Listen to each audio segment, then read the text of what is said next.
And then everyone's like, oh, and they're just like uncomfortable shifting in the seats, and they're like, it's yellow. And, and they're like, is Charlie Brown gonna get off? Maybe, like, your brain interprets green to look more like my orange or something, and I see blue a little bit more like your purple. Shit. I had a point. It was really poignant. I might have lost it. I'll come back to it.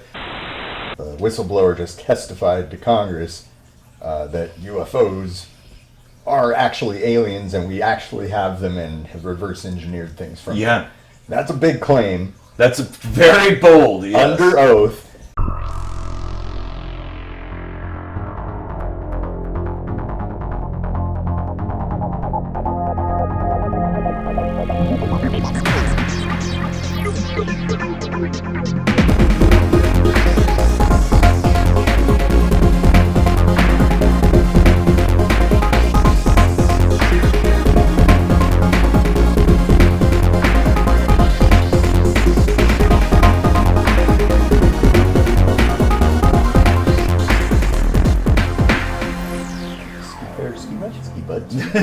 Well, welcome to another Kitchen Sink, my poop skippy. I'm Eric Rosenblatt, and why don't you like and share this video and subscribe to the channel? You know, that's what cool cats do, unless you're a poopy cat that poops on the floor randomly. You know, then you could do whatever the hell you want to do, because that's what he does. And Floyd has a t-shirt. Yep. We would normally point you to the website for, but the website's being a fucker. So don't go to the website. It's not there. I'm Casey Rochford, and we also write our own music. That you can find all over the goddamn place.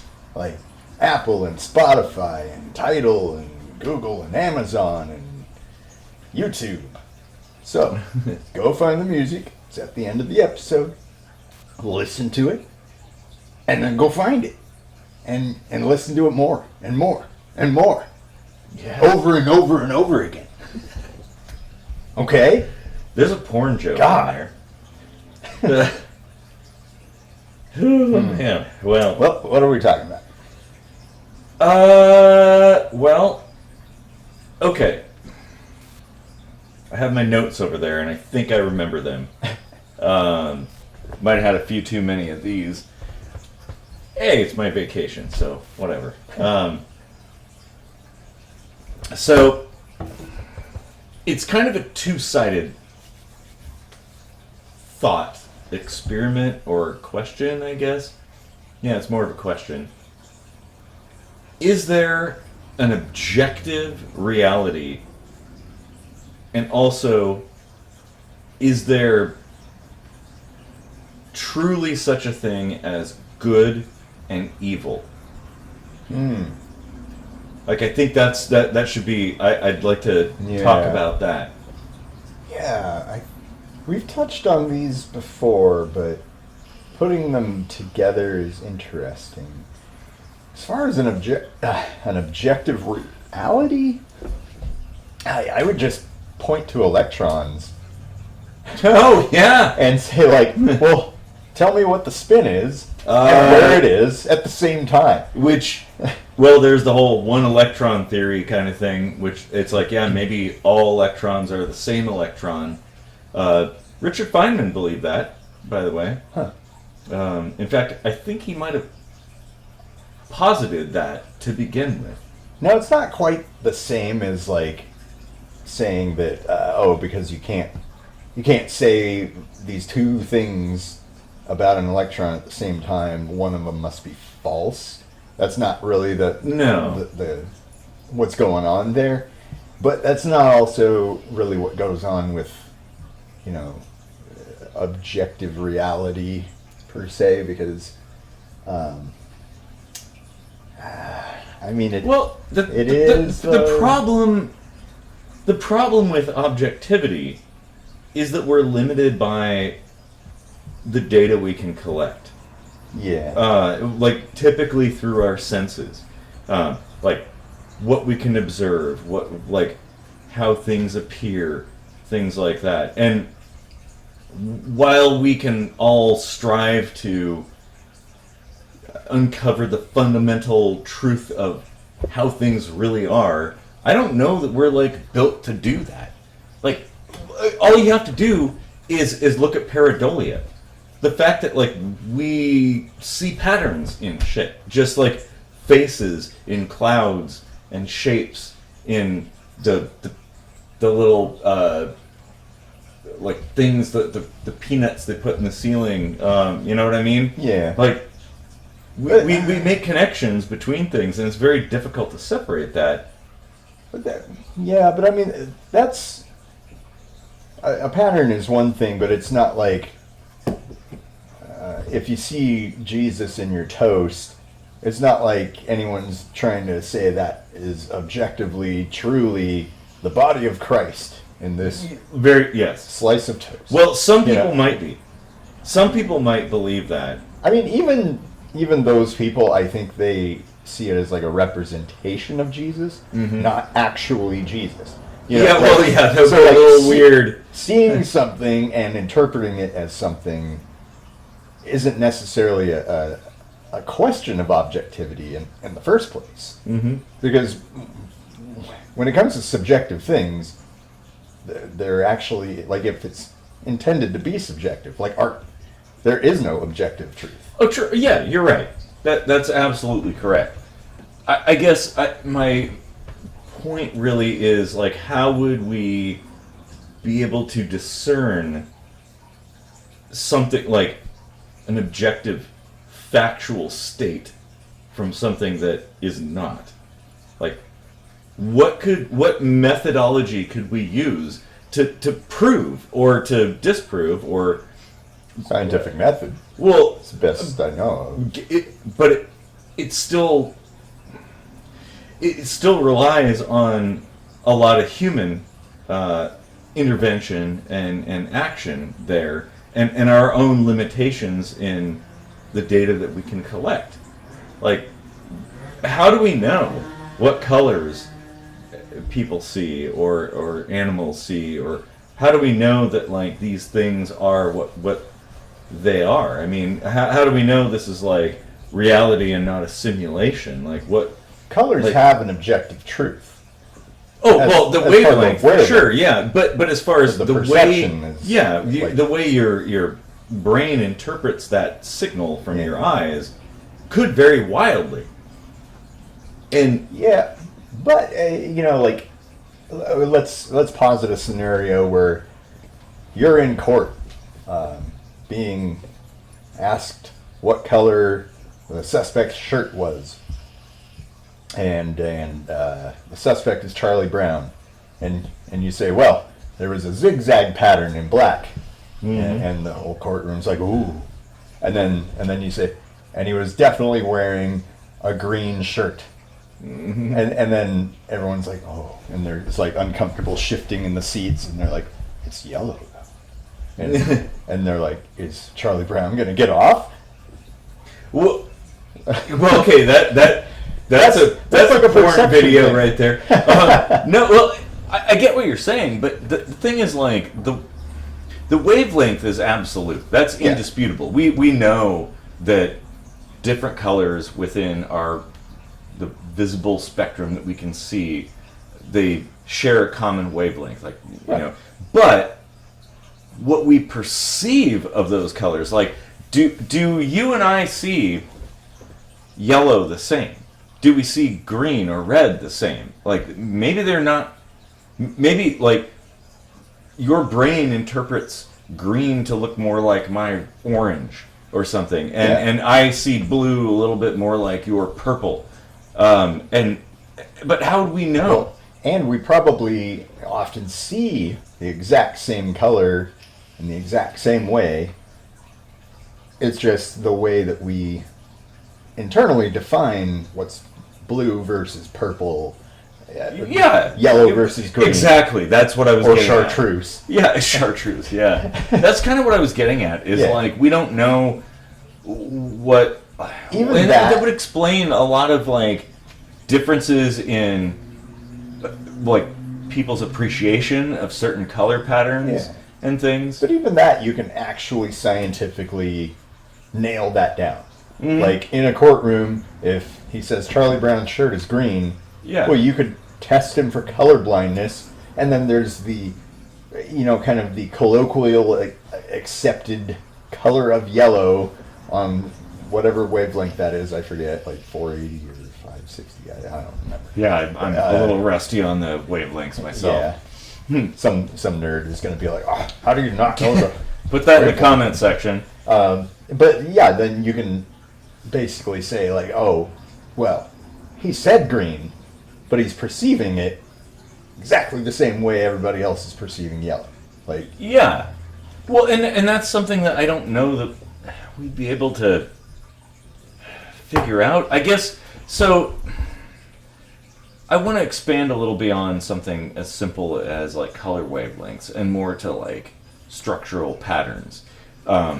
And events and bigger things that are more like amorphous, that are more subject to interpretation, and like judging someone's actions, or just something that happened, that like, because there are limitations on oh god, what am I trying to say? Shit. I had a point. It was really poignant. I might have lost it. I'll come back to it. But basically what I'm getting at is like, when it comes to bigger things, there is no, like, okay, we could measure a wavelength, right? That's pretty simple. Like, okay, we have the tools. Okay, we don't know if those tools are subject to flaws or aberrations, but we could pretty much agree, like, okay, if you measure a wavelength of light, like a particular color of light, then yeah, that's it. But when it comes to an object or multiple objects interacting in an event,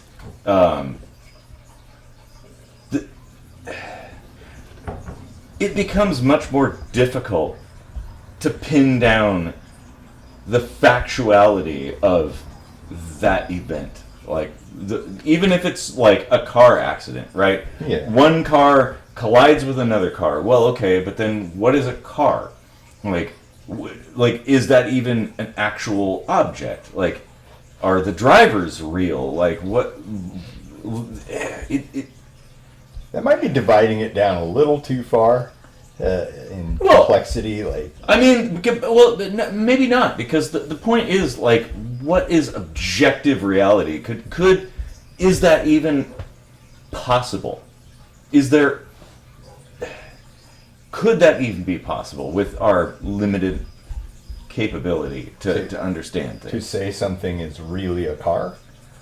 Or Well, what about, this is in the news again, because the whistleblower just testified to Congress that UFOs are actually aliens and we actually have them and have reverse engineered things from them. That's a big claim. That's very bold, yes. Under oath. And so the question is, like, I guess, is it objectively true that aliens are on Earth?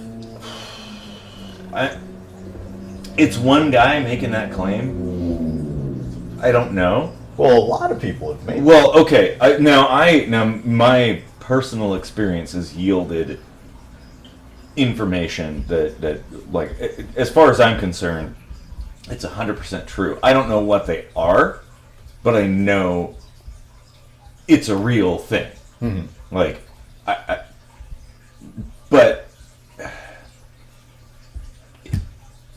but then, maybe different people's views of things, maybe they're seeing pieces of a different vector, like a different reality or something like that, and kind of interpreting it to make sense, like trying to make sense of things, because that's what we humans do.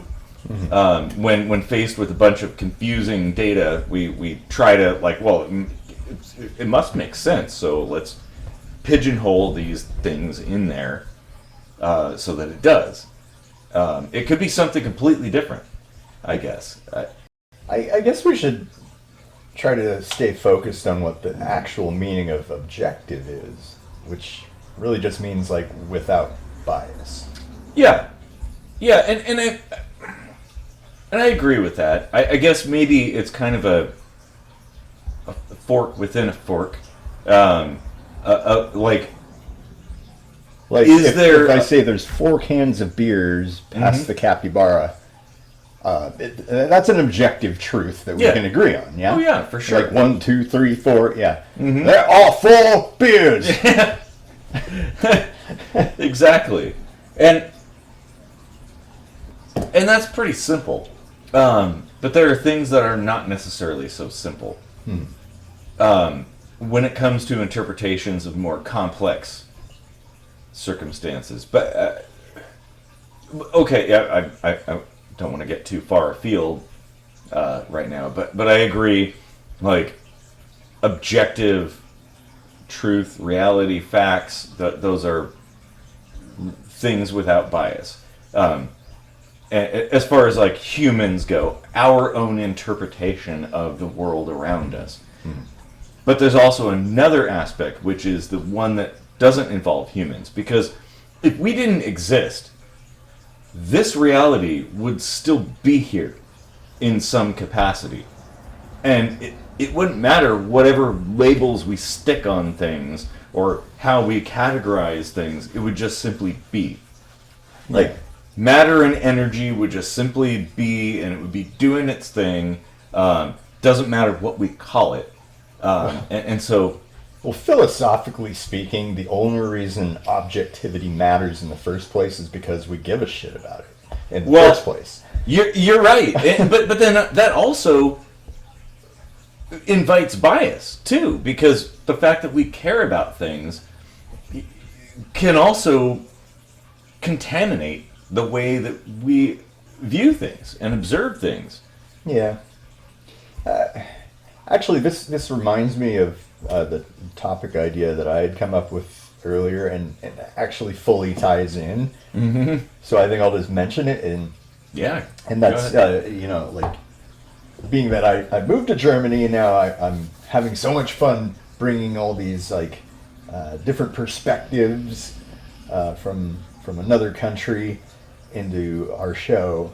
And one of the ones that I don't think we've really talked about yet is the different ways that the news is presented. Oh, yeah. Like actually, that's a good point with objectivity, because media, in particular news, tends to sell itself as being objective. Like, we tell you the facts, the truth. Like, come to us for the key word is sell itself. Yes, they do. Yeah, that's the thing here in the U.S. We have 100% private-owned news organizations run by commercials, which means they want to sell commercials, which means they have to have the scariest, worst news stories out there. Well, I don't know about scariest and worst, but sensationalism. It's all bad sensationalization is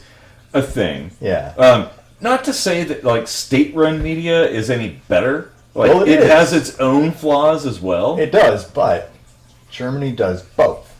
So what I see happen is a competition where, because the government doesn't really have any of that commercial bias, the things that they report on, the private-owned news stations, just like here, tend to want to report on the exact same things that the neighboring stations are. Yeah. And they want, like here, they all run their commercials at the same time because they're like trying to be cutthroat with each other and stuff, but they're also talking about the exact same shit, and a lot of the times it's almost the exact same spin.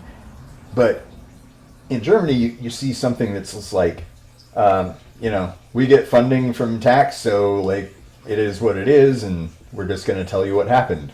And then you have the commercial ones where they're like a little bit a little bit more sensational. You know? Well, sure, and I guess it depends on what is actually being reported.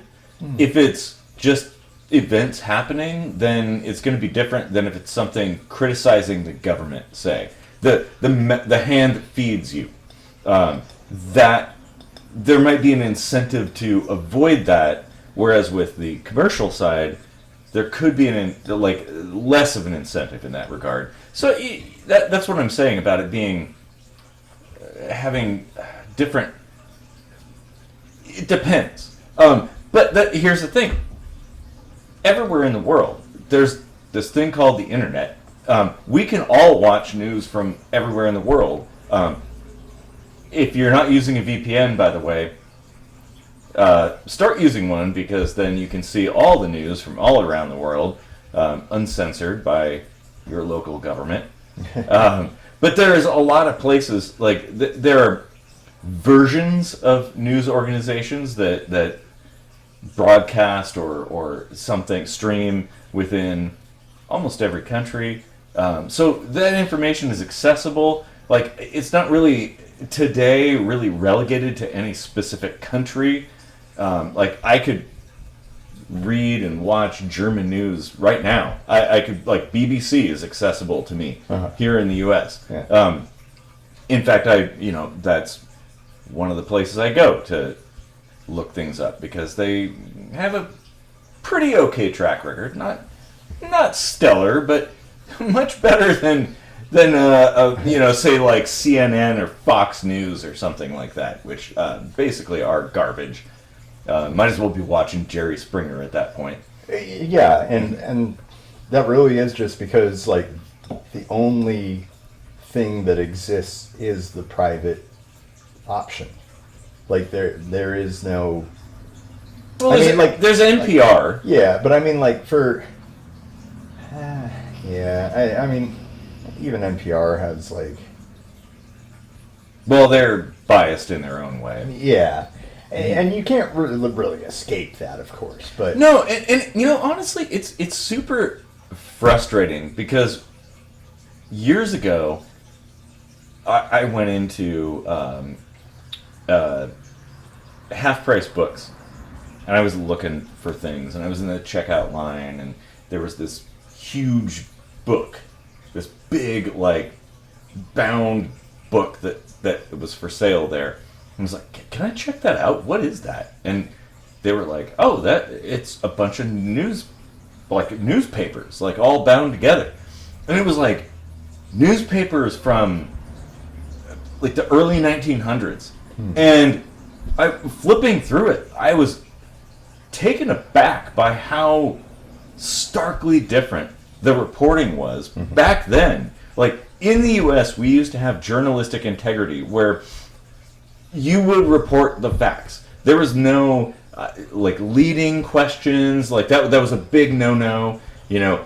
Like, assumptions about things. That was another bad thing. Editorials were a complete other. It was like its own separate thing. But now it's like they're one and the same, honestly. Yeah. And that. Some of that is the speed at which we get our news too, because now it's like almost instantaneously out there, and they're scrambling. I'm taking my knife for some reason, not my bottle opener. Talking about the news. They're scrambling to compete and get a story out. That's a huge issue. Yeah. Because, if you don't take your time to gather the facts, how do you know you're telling the most verify sources and things like that? Yeah. And that really, like... Really, news organizations should be using almost no adjectives. Mm-hmm. They should be giving you bullet points of facts. You're asking...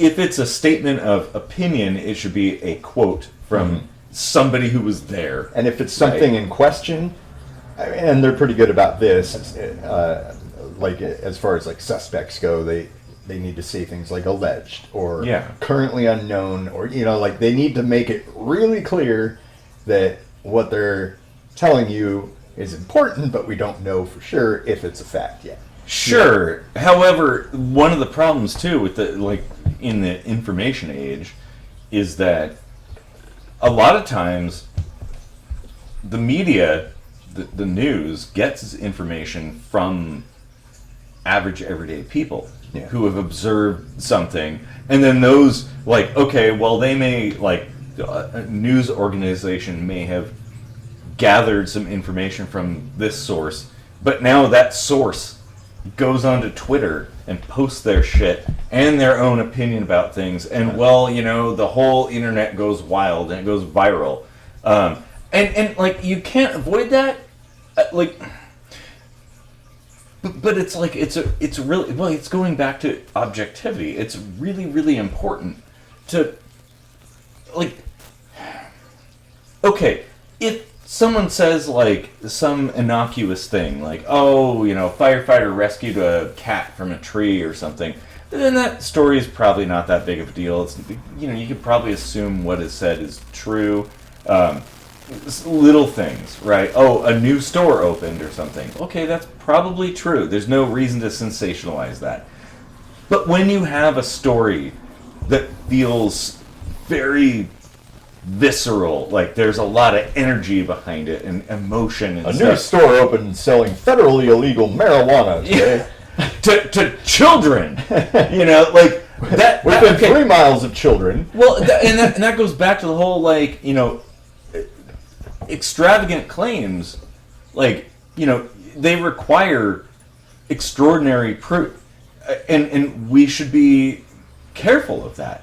That anytime something gets you whipped up, or you start feeling emotion about something, or it seems too good to be true, or too big to be true, conspiracies and stuff like that and whatnot, and oh my god, I'm surrounded by Nazis or zombies or something Nazi zombies. Yeah, Nazi zombies. Huh. Maybe you might want to take a step back and consider the information before reacting to it. Yeah. But that seems to not be how people behave, as far as I can tell. And that, again, I want to go back to this whole objectivity thing. That no matter what you feel, no matter what you believe, no matter what you perceive, behind all of that, there's an actual reality that doesn't care about what you feel or think or perceive. It just is. The planets and the stars, the universe, it's all just moving around. It does its thing. It doesn't matter whether you believe that the Earth is flat or not. The Earth just is. It's undeniable that there is a reality, and then there is the way that we perceive that reality. And as much as we want things to be a certain way, our desires are irrelevant. It just will be that way no matter what. Couldn't it be a Schrodinger's cat sort of thing? Without our perception, is there even a reality? Does it really depend on being perceived and interpreted and reported on to others? This table could only exist to you and me. Nobody else is thinking about it. Well, we're the only people in the room, other than our wonderful audience, of course. So yeah, does this exist? And that, if you ascribe to simulation theory, that is true. This table is only modeled when we are in the room, and the table needs to exist, and it exists for us. Now, that's a little self-centered of a view. The idea that humans are the reason why something matters, brings a thing not into just humans, being. Even animals, animals perceive things too, and except typically, other than a few limited cases, they don't really communicate their observations to others, as far as we know. I have this feeling that the birds are smarter than they let on. So are the cats. Yeah. Like, well, and yeah, like the reality perception thing is so fuzzy and complicated. I don't know that there's like, if you're talking about just like physical properties of things, I guess, I feel like that is something that's objective because it can be measured, repeated, agreed upon yes. by all. Yes. Anyone that can perform this gets the same result. That's objective. Like, yes, I would can't say really argue that. It's as close as we can get. Like, yes, when you can repeat the same tests over and over and over again, and everybody kind of lands at pretty much the same place, I think we could agree, yeah, that's how it is. But, yeah. But then there's physical properties that will never yield the same results. Like, what's the shape of water? Whoa, man, that's deep. Holy shit, how long is a string? Right. You know? Well, yeah, and what separates one form from another? Why is this table not part of the floor? Like, what makes this table unique that this is a table and it is not part of the floor? Even though it's sitting on it, yeah, I can move it around, but I can also pry up boards on the floor and move them around too. So why is this table not part of the floor? Why is this table part of the house? Is the table part of Earth? Like, is it like this? Now I'm starting to get all programmer here and okay, like to really bend people's brains. If you look from the perspective of an atom, this isn't even solid. No, it's not. The space between the atoms is actually quite vast in It's relative huge size to the atom. Yeah, like there is almost no matter composing this table. Some this kind of stone yeah. We need like the sound of cardboard. Yeah. But I mean, there's no difference between this table, this can holding this beer, the beer itself, me, myself, like, am I even real? Like, I mean, these are deep questions. But I mean, what we define as a table and what we define as a floor are objectively different things. Yeah. And there is a cutoff between the atoms that are constituting this table and the atoms that constitute the floor. Yes. That's true. I mean, you can... Like, even though all the atoms in each individual one have space between them, they are attached to one another in a certain orientation. Yes. As they exist now. Well, okay, so let's, for the sake of the discussion, I'm going to pose something. Let's say we were trying to determine if this was reality or like a dream or a simulation. What test could we perform on this table to determine that it was real? Like it is in fact an actual object, and it is in fact separate from the floor. And because like in like simulation theory, the table and the floor, this house, you and I, were just data. It's all numbers. That's all it is. What test could we perform with the tools that we have to determine that that is actually the case? Like, oh, this is a real object. It's the exact same test. It's the exact same test, and I'll tell you why. Because whatever created these things does not have anything to do with whether or not something is objectively really what it is. Mm-hmm. Right? Like, if we were programmed by some nerd in his mom's basement in a simulation, mm-hmm. then this is real in this world. If we were programmed by like DNA and like electrons and all this stuff that like we kind of currently have the understanding for, then that's the program that, like it's just like cooking in a cast iron pan or in an aluminum pan. You're just cooking in two different things. You're still cooking. And you have some different conditions and stuff. Well, then, okay, so what? How do you know this is a table, then? Because it has 4 legs and a flat surface, and I can set my beer on it.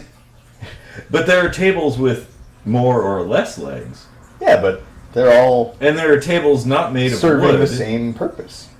True, but, now this is kind of more of, a thought experiment. I don't want to, That's all aesthetic, though. That's that would be like saying, well, how do you know a black person is a human? They have darker skin. No. It's more like, how do you know this is a table and not a chair? Because I could put a beer on a chair. A chair is a flat surface that is distinctly elevated from another surface. How do I know it's not like a rock or something that is in this room? Or some other thing? How would we know? I guess why does it matter?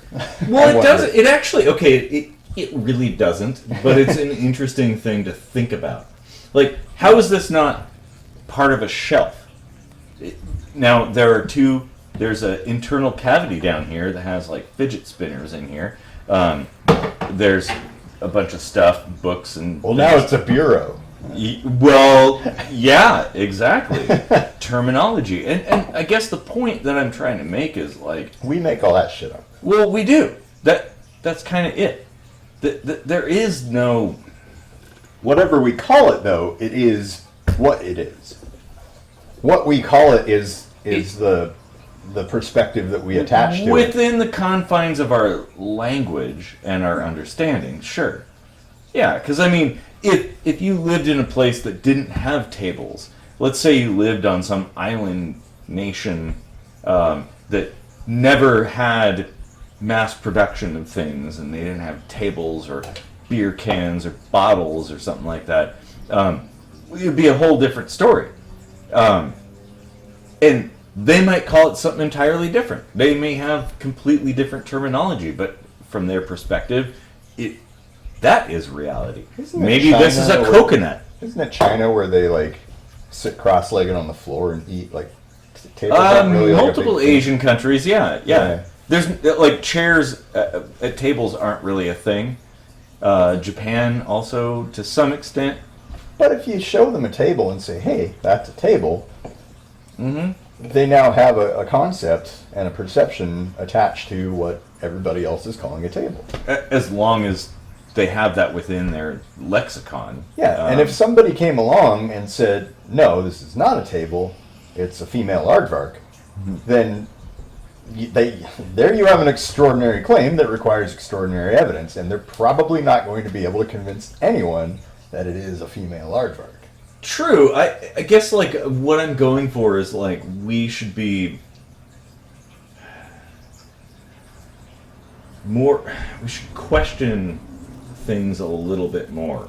Not that much, though. Well, no, not to the point of then nothing exists, but to the point of okay, well, the things that people tell us, the ways people tell us things are, may not necessarily be those ways. And I'd rather exist in a state of neutrality, of I really don't know, than a state of absolution where I'm yes, I am 100% convinced this is a table, and nobody can change my mind. This is a table is a table is a table. There's no, there's no variation. And this kind of gets me into the second angle that I was thinking about, and that is there truly such a thing as good and evil?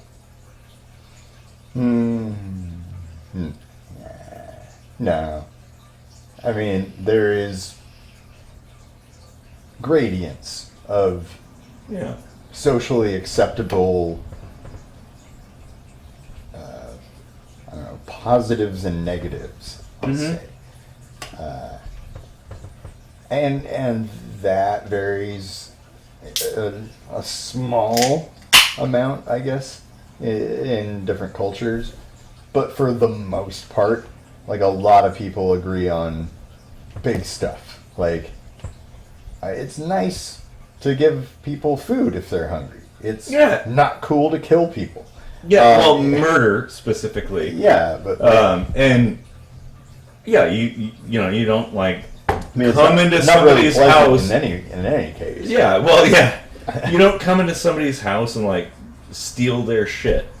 Like, that's not cool. Yeah. You know, but there is this notion, and this is something that I see with all kinds of people, politicians and media too, proclaiming that it's an axis of evil, or this person is a hero or something. Like, there's distinctly good and evil, like, people, as if a person can be wholly one thing or another, which I honestly don't understand that. Yeah. Because okay, sure, there are good acts and there are bad acts. Like, you could do a bad thing, but that doesn't mean you're automatically like an evil person because you did one really awful thing one time. That's why I really, really admire Captain Archer from Star Trek Enterprise. Because they took a main character, like the hero, and gave him a story arc that he kind of became like a soured sort of space pirate badass doing some questionable things.